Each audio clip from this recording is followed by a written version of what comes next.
Page number 7, practice set 1.2.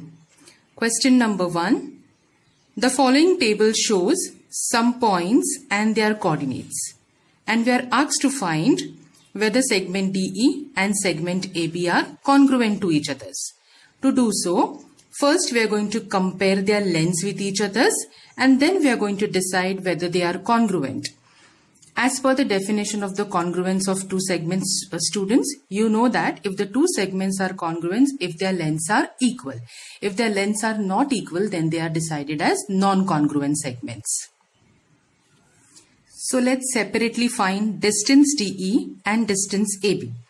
So we will write the coordinate of point D. The coordinate of point D as shown here is -7. So we'll write the coordinate of point D is -7. Then we'll go to the next part. Coordinate of point E is 9. So we'll write 9. And then we're going to compare the greater number and the smaller number. So the greater number here is 9 and the smaller number here is -7. So now we are going to decide the length of segment DE. That is the greater coordinate minus the smaller coordinate.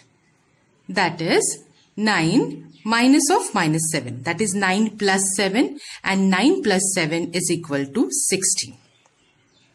Next side, distance AB. The coordinate of point A is given as -3 and the coordinate of point B is 5. So we are going to decide 5 is greater than -3. Therefore, distance AB is the greater coordinate minus of the smaller coordinate.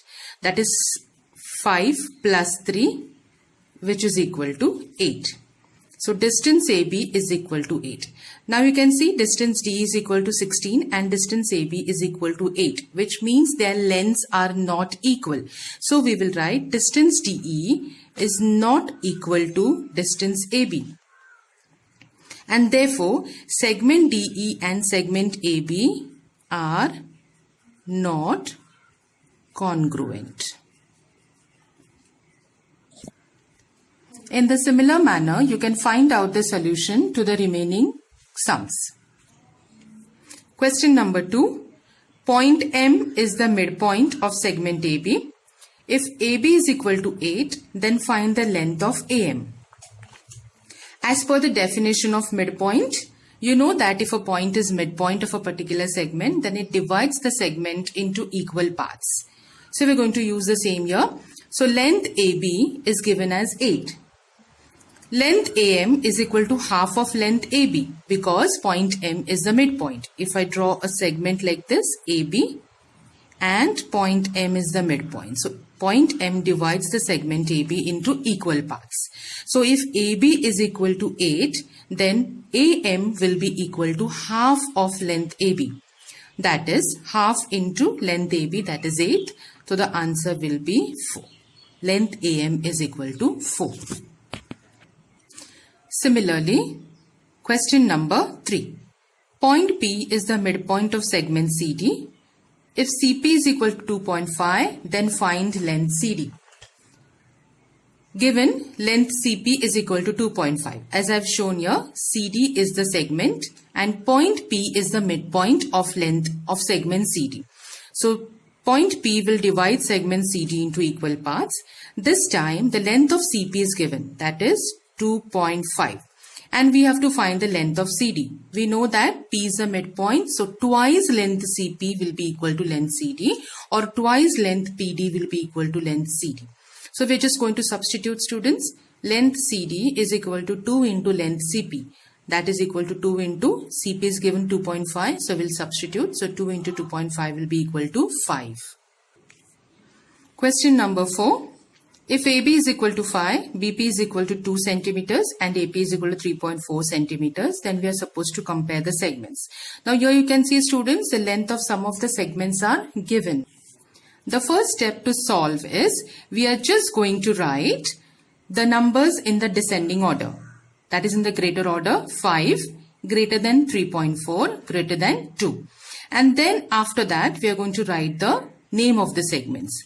Length 5 is of segment AB, 3.4 segment AB and 2 BD. Now we are comparing the segments. AB is greater than segment AP. Segment AP is greater than segment BD. So that is what we are writing. So the comparison between the segments. Question number 5. Write the answers to the following questions with reference to the figure given alongside. So I have drawn the figure here. We're going to solve the first question. Write the name of the opposite ray of ray RP. So now we are going to search for ray RP here, students. So this is ray RP. Ray RP means the point of origin is point R. RP starts from point R. So this is the direction of the ray of ray RP. You have to write the opposite of ray RP. That means it will come in this direction.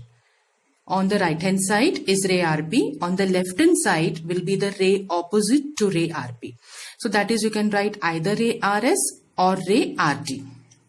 So I'll write first one, ray RS or ray RT. The second question, write the intersection set of ray PQ and ray RP.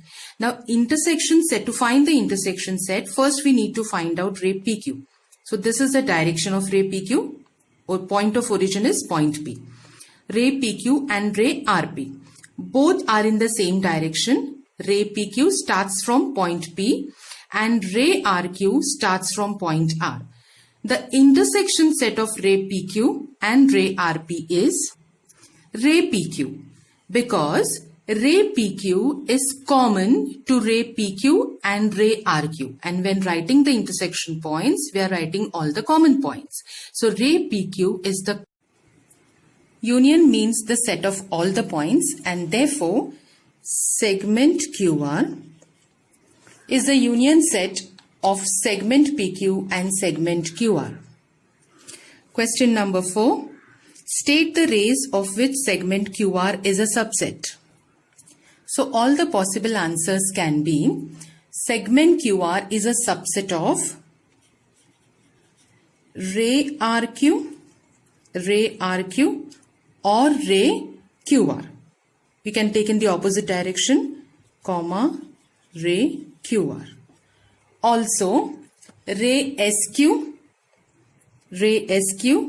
where segment QR is a part of ray SQ.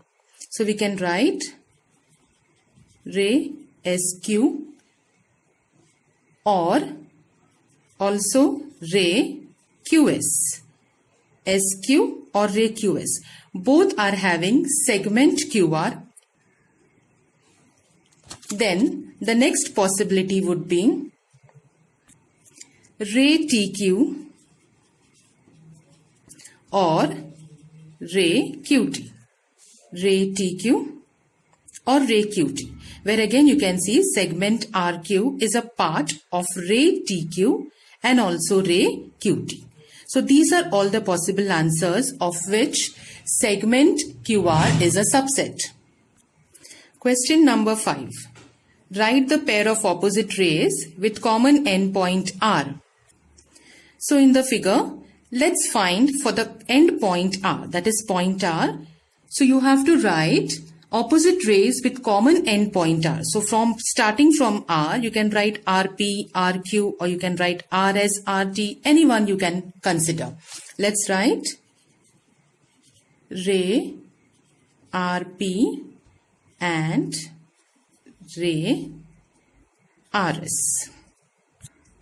Therefore, ray RP and ray RS is the pair of opposite rays with common endpoint R.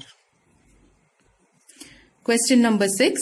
Write any two rays with common endpoint S. Now let's search for common endpoint S. So S is the endpoint. So you're going to write two rays with common endpoint S. So it can be ray SR or ray ST.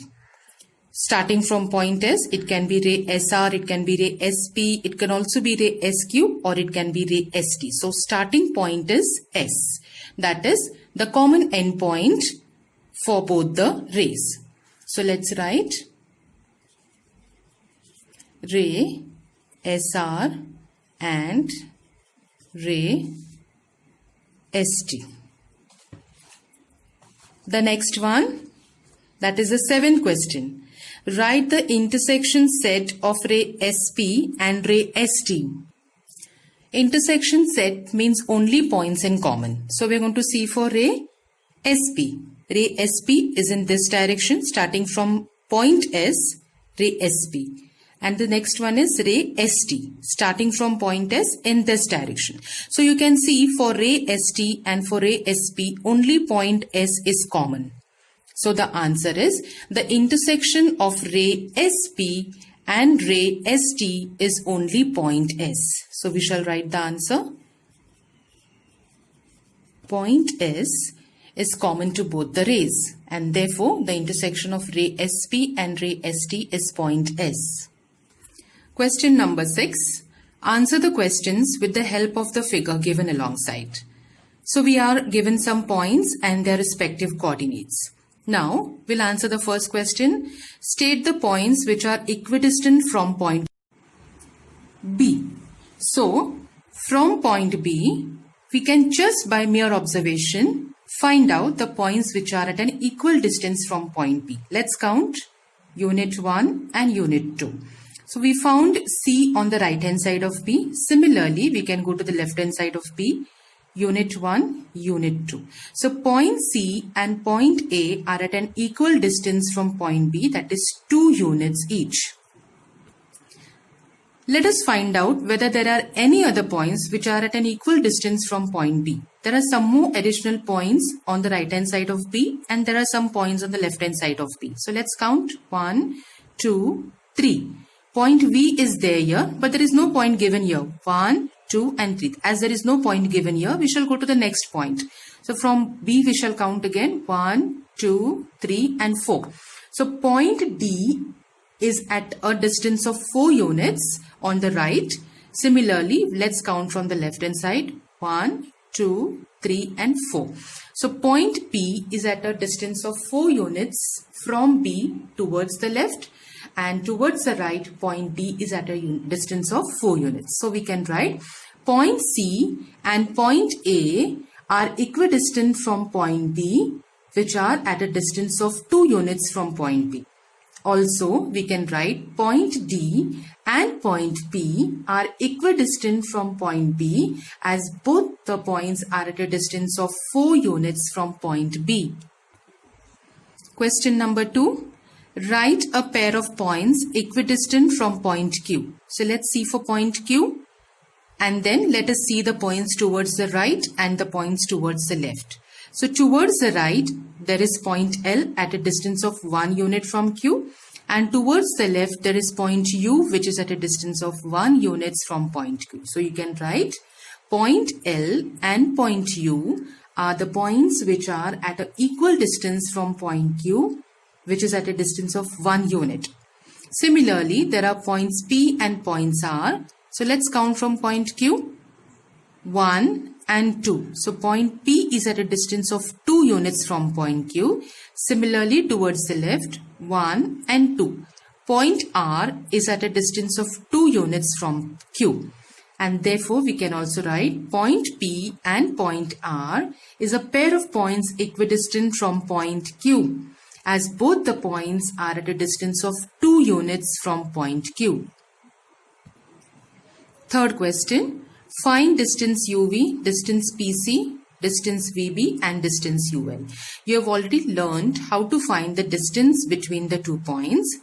Let us revise once again. To find the distance between UV, for example, you need to find the coordinate of point U. You need to find the coordinate of point B. Subtract the smaller coordinate from the greater coordinate and find out the answer. If you see on the number line, the coordinates of points U and coordinate of point V is not given. Let us first find out by observation. Point A is 0. So this will be -1, -2, -3, -4 and -5. So coordinate of point U will be -5 and coordinate of V will be 1, 2, 3, 4 and 5. So coordinate of point V will be 5. As taught in exercise 1.1, you can use the same method to calculate distance UV. I will just show you on the number line the answer which we are getting, that is the distance between points U and point V is, you can count 1, 2, 3, 4, 5, 6, 7, 8, 9, 10. So you can see distance UV is equal to 10 units. You will get the same answer if you use the same method, that is coordinate of point U, coordinate of point V, the greater coordinate minus the smaller coordinate. The answer will be again 10. Using the same method, you can calculate the distance for the remaining points from the same exercise.